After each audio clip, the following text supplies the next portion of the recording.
All right, how do we look? All right, here we go. Episode number 2 of the Ham Pod, the half-assed multitask podcast. So I'm on my way now to a bar here in Sandusky called OH Taco or O Taco. When I first moved here, I thought it was OH, like Ohio. I'm a Buckeye, Sandusky, Ohio. I'm going to go watch the Buckeyes. But I think it's just O Taco, and there's more of them that are even outside of Ohio, but I'm not sure. I don't have it completely confirmed, man. So, in my multitasking adventures here, I thought I'd optimize my time by doing another video. Here, we might have a camera yell at me. Let's see if it happens. Hey, guess what, baby? You're currently being recorded too.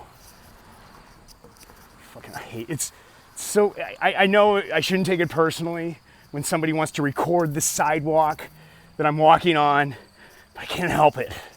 My pettiness just like, why do you need to bother me with that? And sometimes it frightens me. I'm very get startled.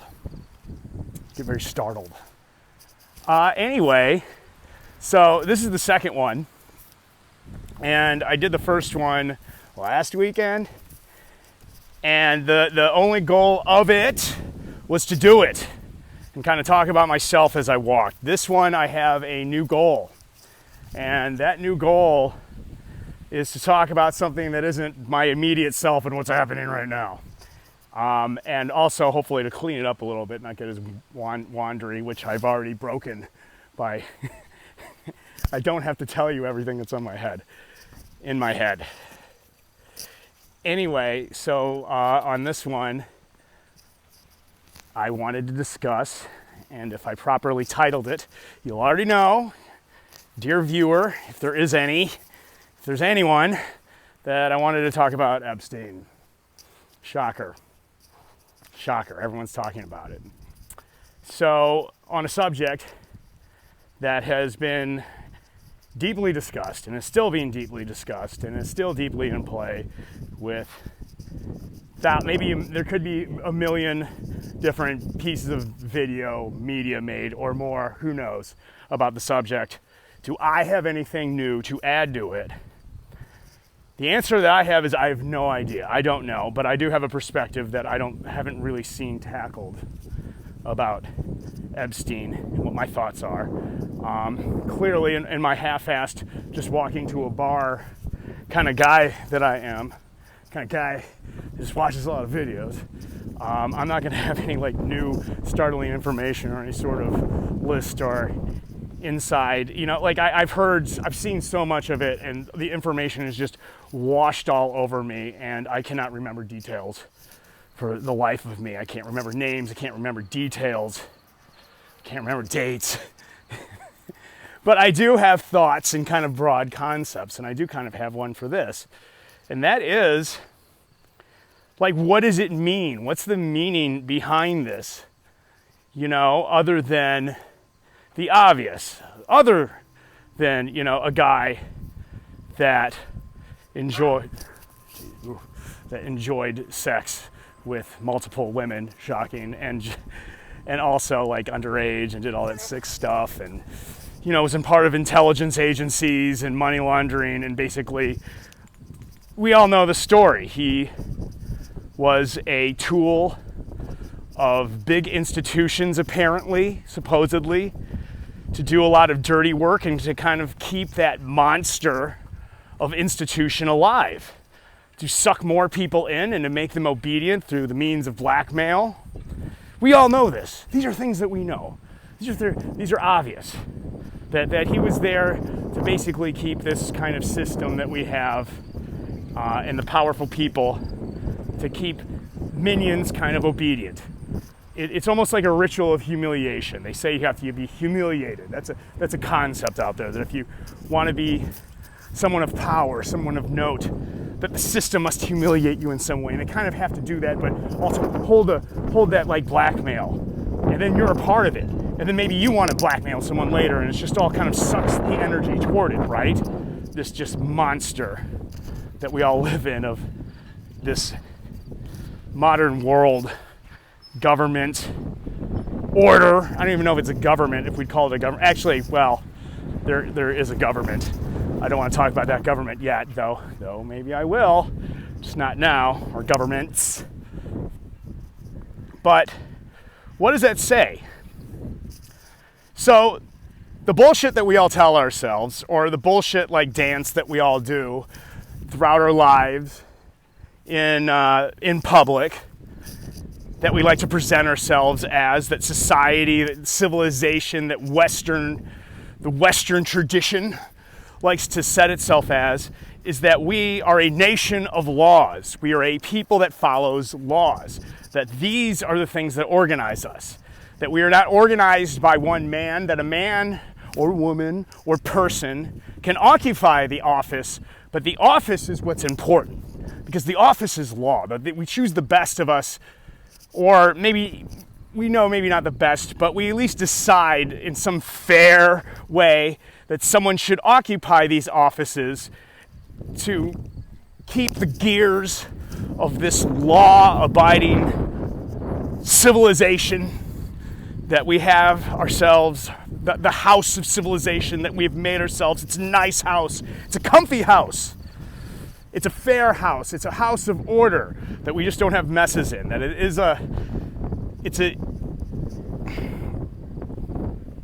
it's something that makes sense and that's fair.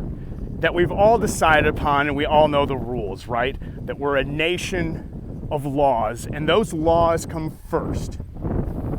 But what does the Epstein thing say? We're not necessarily a nation of laws. Sure, we have them, and that's the way that we present ourselves.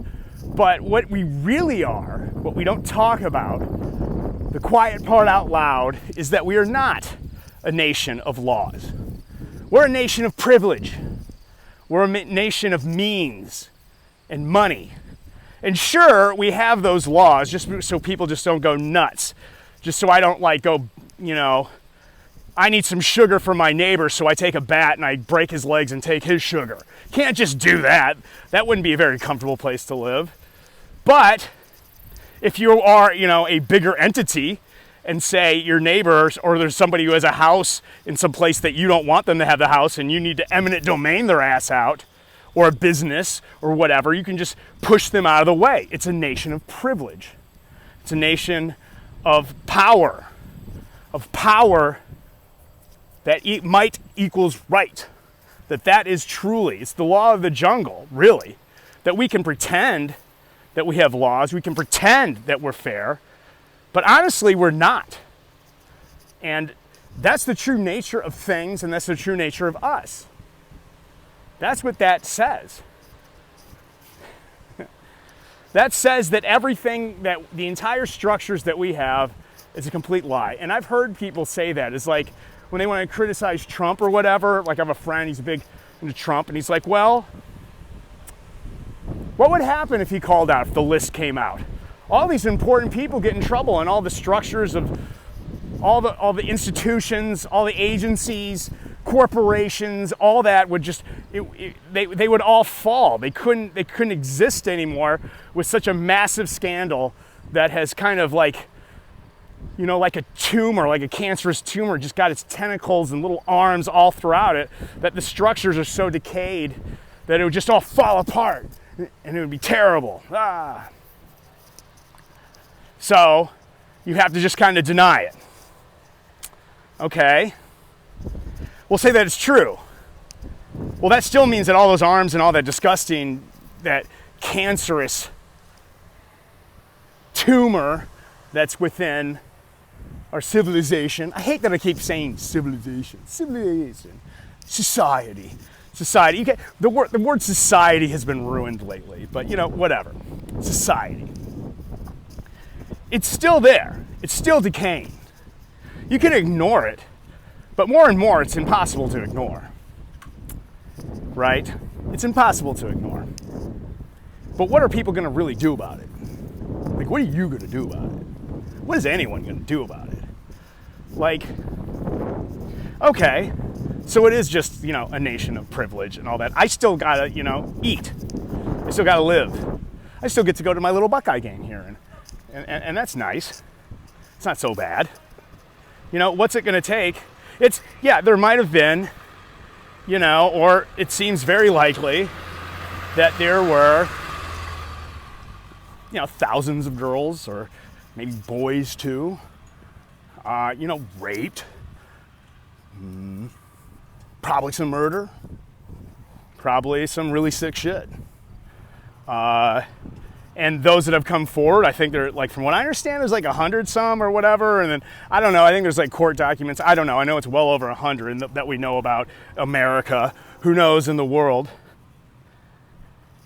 That there are, like, yeah, that's bad. Yeah, so what that you could, like, erase, you know, if you really wanted to launder your money. If you really wanted, like, you're into drugs or some creepy banking and just screwing people over and getting your money in very nefarious ways, that you could just take that and wash it all and steal. It's like, okay, yeah, great, but how does that affect me? It only affects me if that specific instance affects me. I still got to go in my life, right? And you might not like it, and people don't like it, and it's something that can really weigh on you. See, this is why I fucking hate walking in this place, because I have these assholes staring at me. Oh, God. My last one had some guy. It's like, at some point, we're all going to be talking to a camera constantly. Actually, we all are. Our phone's recording everything. You might as well just fucking do it out in the, you know, just out, like, whatever, grand gesture of doing it. Boastfully. But here in Sandusky, Ohio, it's weird. I used to live in LA. It probably wasn't so weird, but I get so shy. I hate it. I hate it when people look at me when I'm doing this. It's my fault. I know they're not doing anything wrong. It's me. Anyway, back to what I was talking about how, yeah, sure, you have, like, all these kind of evil, gross things happening, but what's anyone going to do about it? You know, I'm not going to go try to stop it. You know, if you did, you know, if you actually did try to stop it, try to change the system, right? Say there is, say just for argument's sake, that all the conspiracies are true and there's just the evil cabal and they have, you know, doing terrible things to terrible people, and you're gonna go change it. How are you gonna change it? You can make videos, talk about it, complain, oh, wah, wah, wah. Is that gonna do it? No, you gotta physically, forcefully do that. And then all of a sudden you're the Comet Pizza guy who comes in, gets all fucking loked up, and then goes to save the kids at a pizza parlor. Now, maybe that, I mean, a lot of people say that there's still stuff that's going on in said pizza parlor, but it didn't go very well for him, and I don't think anyone was saved. You end up looking like a complete freak. And it can be, I mean, and honestly, you're not going to be able to do any good out of that. What can we do? Honestly, I don't think anyone's going to do shit, clearly. I don't think that, like, there's anyone in the system as we know it that is going to, or capable of doing anything, or is even properly motivated yet. I think something massive has to happen. And I don't mean like a big spectacle. I don't mean like a 9/11, like, where, you know, a few thousand people die. And I mean like some shit where you're fucked now. Like the dollar going down and being completely just the hyperinflation, like absolute crash of the dollar. You've lost your job. Things are not the same anymore. Your job is not like, you can get a job, but there's no way in hell that you can live anymore. Where if you've ever gone through like a big pain in your life, like trying to really change your life has to happen on a personal scale. When things get so bad and painful day by day, that to actually make that massive change is the only way out, where people truly feel like it. And I don't think we're there. I don't think people, at least in general, we're kind of going to sleep in the boiling water like the frog. If you've heard this before, if you put a frog in water and you put in lukewarm water, but then you put it on an oven and it slowly goes up to boiling, the frog will just go to sleep until it's boiled.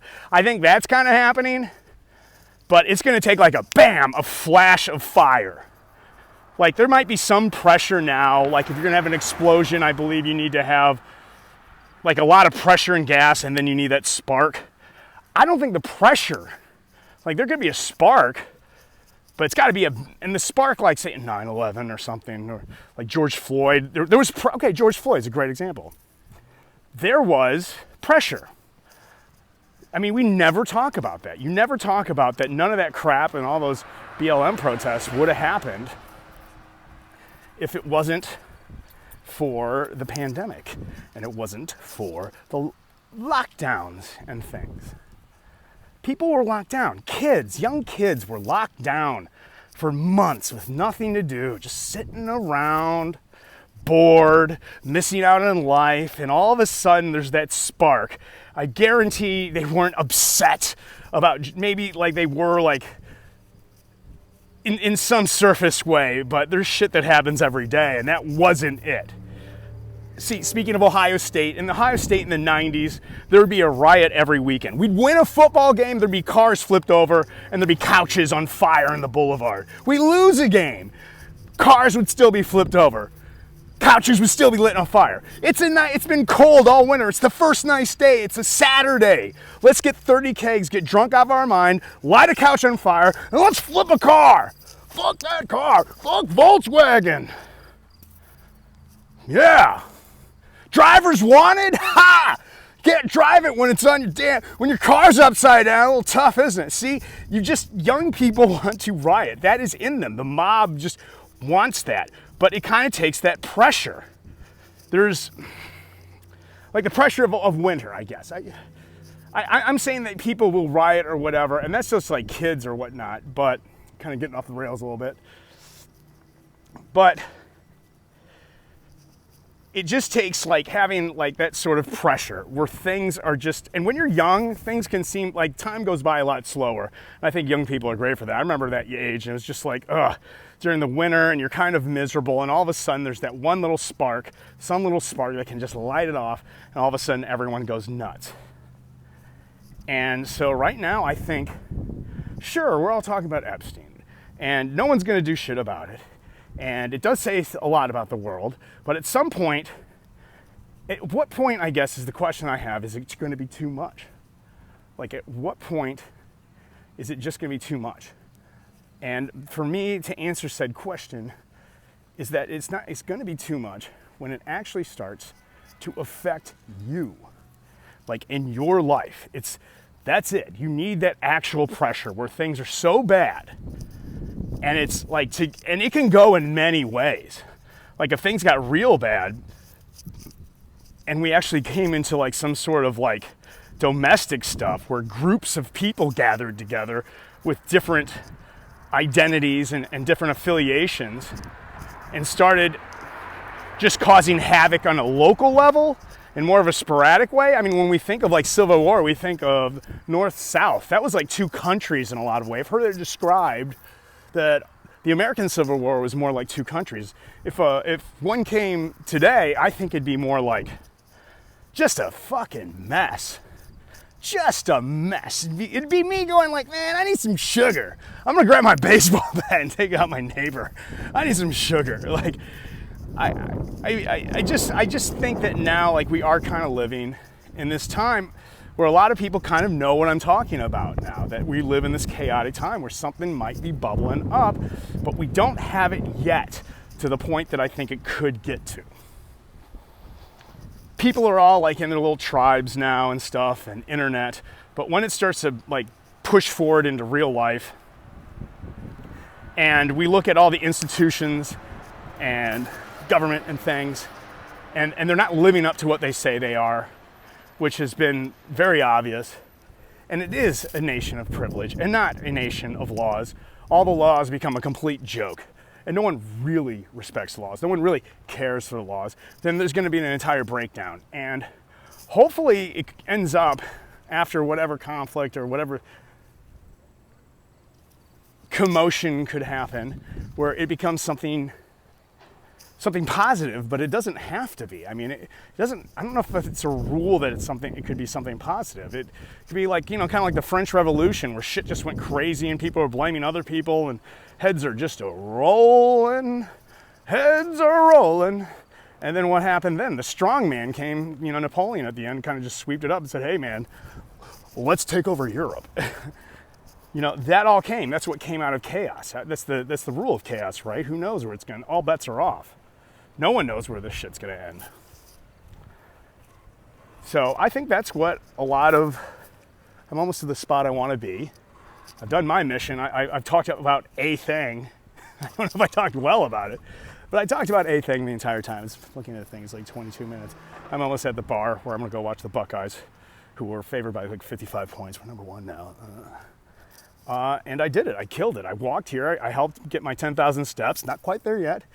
And talked about a thing. Talked about Epstein and more of a, what I think that means on a more of a macro level. So yeah, I don't know. I don't know. That's about it. There's people coming up. I don't want to talk to my fucking camera anymore. Again, I feel like an idiot. And people stare at me here when I do it. So I'm just gonna, that's it. Thanks for watching.